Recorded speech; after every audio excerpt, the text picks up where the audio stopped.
to our booth at E3, and we're going to interview Sim Guru Graham. He's going to clarify some questions for you, things that you want to know about the neighborhood and other little tidbits for The Sims 4. So, all right, first off, obviously a lot of people want to know about the neighborhood. What is the big difference now? There's a lot of confusion out there, so is there anything you could do to clarify everything so Simmers know what's going on?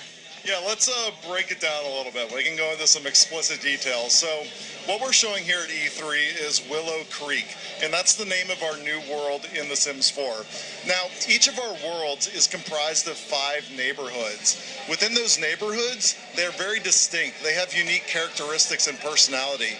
As you travel between them, you get a different feel in each one that you go to. Now, the thing with the neighborhoods is they do still have lots inside them, up to 5 different lots per neighborhood. And as you go about the game, all of those public areas in the neighborhood, the areas that aren't on lots, those are persistent. So if you went and traveled from one lot to, say, your neighbor's house next door, you're still going to see all the Sims doing the same things out in those public areas. But you do travel between the various lots in-game. Okay, now what happens if I have a family of 5 and some of them want to travel to one neighborhood and others want to travel to another neighborhood? Now, that's something we can totally do. You can send Sims off to different neighborhoods, different lots. They'll continue simulating in the background. So wherever they are, if they're not active on your lot at that time, time is still passing. If you go somewhere and then come back after a few hours, that time will have passed. So they're still thinking, they're doing their life simulation, and actually there's some small little away actions, is what we're calling them, that you can start to have actions for your Sim while they're away. So you can give them little tasks to do while they're gone, doing their own thing. Okay, so if I wanted to switch between one Sim and another, I'm able to do that as well? Absolutely. So down in the Sim Skewer, where you see your entire family, you'll see if they're loaded, in your current lot or not. So all your active Sims, you can instantly jump to them, wherever they are, as long as they're in that current neighborhood. Now, your Sims that are away off somewhere else, you can switch to them very easily, or you can bring them directly to you. So I can click on my Sim Skewer and say, bring Graham here. And Graham Sim is going to instantly show up, be playable immediately. Now, if I wanted to switch to where he was instead, I just say switch to Graham. It goes through the load, and then I'm playing as him. Okay, and then another question I do have, is there anything you can say about aging? Like, let's say I have a friend in another neighborhood in the world, and we both have children, and they're growing up, and they're going to get ready to go to school, graduate, whatever, and they're going to grow up into teenagers or adults. Does the aging still work as in the world as a whole? Yeah, so we put that control in players' hands. We have 2 different options in game. If you want to enable automatic aging for your own Sims for played households, or if you want to enable it for all the NPCs in the world. So you could have your own Sims automatically aging and let everybody else just not age. That's totally an option. The entire world can age. That's an option. And that'll all happen no matter if you're loaded there or not. They're going to continue to age. Now, let's see, I do want to clarify one thing. Because we do support that rotational gameplay now, the difference there between played households and NPC households, played households are families that you have played. So I can jump between my household and another household, and they can both be aging if I want them to, or I can turn that back off. So that's kind of where the distinction is. How many families could a player control in one neighborhood or in the entire world as a whole? Like, if I wanted to have Sim number 1 in this neighborhood and Sim number 2 in another, could I control them both at the same time, or do you have to switch back and forth? And is that done in the game rather than at town? So absolutely. You can jump between your different families all you want. And it's not just restricted to neighborhoods. You can jump between different worlds as well, if we introduce more in the future. So it's all very fluid, and you can play as many homes as exists in that world. So constantly jumping between them. Now, the way you do switch them is jumping up to what we're calling managed worlds now. It's similar to Edit Town, but it's a much faster, smoother process. It's not like Edit Town was in Sims 3, and I'm sure we'll introduce and show more of that down the line, but we are supporting rotational gameplay. It's going to be a better experience in The Sims 4. Another question I had was, I know a lot of players, there's people who love The Sims 2, there's people who love The Sims 3. I'm a little bit of both. Is there a specific reason why the open world as we know it was changed into these little neighborhoods rather than completely free world open? Yeah, it's a very interesting question, and I think we felt like we ended up in a fantastic place. By bringing them into these smaller neighborhoods, they're denser, they're more intimate. We can pack all sorts of beautiful objects in there. We can have really lush vegetation, and of course we can bring more Sims in simultaneously. So up to 20 Sims per active lot, and you really see that. You get a sense of them all, doing their full life simulation.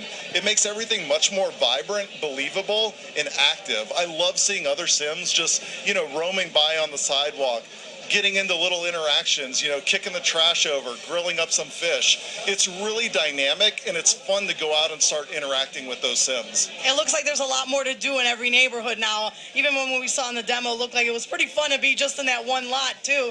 Another question I had, if you can answer anything about that, as far as rabbit holes go, I know you had made a couple comments about it. I know you can't talk a lot about it, but is there anything you can say for players that are looking to see if that whole concept of, going to work or a restaurant is completely gone, or is there something changed now with the world difference? Well, let me hit rabbit holes in just a second for you. I want to touch on one thing you just mentioned.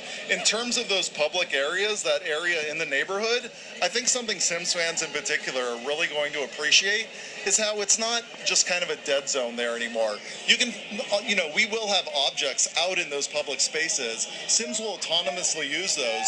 You can have your Sim on a lot, and if there's some park equipment right next door, they will be thinking in their head, hey, maybe I want to go use that park equipment. So those boundaries of lots, they're a lot less significant now.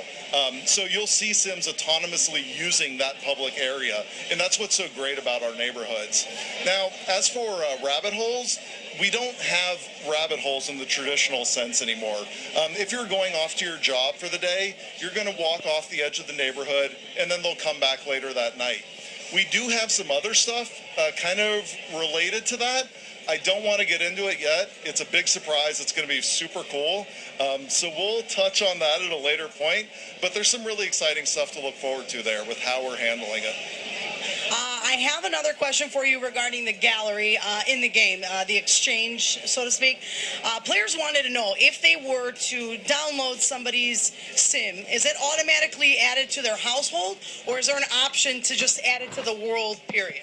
Yeah, right now any sim that you bring in from the gallery is automatically added to your household, but you're not limited to keeping them there. You can always go back up to Manage Worlds, which again is similar to Edit Town, and we have a full household management system there. So you could kick them out of your house and move them into another house, or you could just kick them out to being an unplayed household, which means you'll see them around the world, but they won't necessarily have to live with you. Another question I have for you. There was actually an article that came out today about the custom content, but instead of saying custom content, they said mods. So we know that mods cannot be downloaded from the game for sure. So I just want to clarify that with everybody. But the custom content now, these are creations with custom content. So a lot of people are wondering, is there anything that is going to be put in place so that they don't have to download any custom content if they don't want to? Is there anything that's going to give an indication that this specific item contains third-party content? Yeah, it's a very interesting point, and of course there's a big distinction between what a mod is and what custom content is. Mods don't go on the gallery at all, so you won't be downloading those. But of course we do support you, modding the game, bringing that in. If you want that experience, you'll still have it. Custom content, on the other hand, can be shared via the gallery. And we have a flag on each piece of content that you upload, so you can check that off and say, this is modded content. And that way, when other people grab it and pull it down into their game, they know beforehand. Okay, and let's say, what if somebody doesn't check mark it, and they don't let anybody know that it happens? Now, is there anything else that might show that there's unofficial content in it? Yeah, it's an interesting thing, and of course we're going to have full descriptions on all of it. There's also comments on every piece of content, so other players can leave feedback on what they're downloading, and if they love it, if it's weird, if it did something to their game. It's all there, but that's entirely community driven. And of course you're going to have pictures of every piece of content you download as well. well. So Sims, the homes, different rooms, it all has some multiple angles of what they look like before you bring it into your game. Okay, sounds good. Another thing I wanted to touch on really quick is the autosave feature. I don't know how deep you can get into it, but people want to know if the autosave feature is automatic. Is it going to prompt the user? Is there something they can do if they save and then their sim dies right before they save and they're like, no, you know? The autosave is fantastic. It's only going to help people out. So it's not part of the traditional saving system. You're familiar with being able to save as or save, and those are still your normal save files. The autosave is in addition to that. So when you do different things in game, the autosave's just kind of running and thinking in the background, and it's going to make occasional, checkpoints of your progress in your game. And so if you ever got to a point where you forgot to save as you were exiting your game, you can jump back to that autosave easily. But of course, you're going to continue to have your manual saves. You can do your save as, sim dies, you can jump back to your previous save and not worry about the autosave overwriting it. It's entirely in player control. That sounds great. One last thing I definitely wanted to touch on was the camera mode. A lot of people are asking if cameraman is back, when you press the tab button and you can view the world in a different angle. Is anything you could touch on regarding the camera movements and angles and stuff like that? Yeah, so cameraman mode is still there. It's got all the support that you'd expect. You can change your field of vision. You can do the rotation. You can snap to certain positions by setting up, preset camera points. So all that functionality is there. Of course, you're still going to be able to record high-def video in-game. It's there. Players who want it, they have it. A lot of people are asking me to ask you about pools. We hit that one on Tuesday. It's still a no comment. Okay. And then I have another question. They wanted to know about age groups. Is there anything you can say about what age groups are going to be in the game? So only really talking about the ones that we've shown so far. So you've seen pictures of kind of the kids through elders. We'll chat more about ages in the future. Okay. And last but not least, is there anything specific in the game that you like the most? Something that you're attached to that you've created? Because I know you worked on World Adventures and you had that was like a really game that was close to your heart. Is there anything in The Sims 4 that you have created or that you can talk to us about that you're really attached to? There's one thing that I particularly enjoy, and I kept working on this and chatting with different people on the team as we went.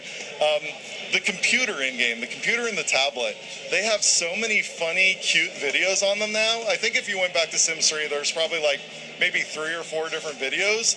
All the different interactions on the computer and tablet now, they have unique videos. So when the Reaper shows up in our demo that we're showing at E3, he pulls out his tablet and he's actually checking a list of the dead and the obituaries.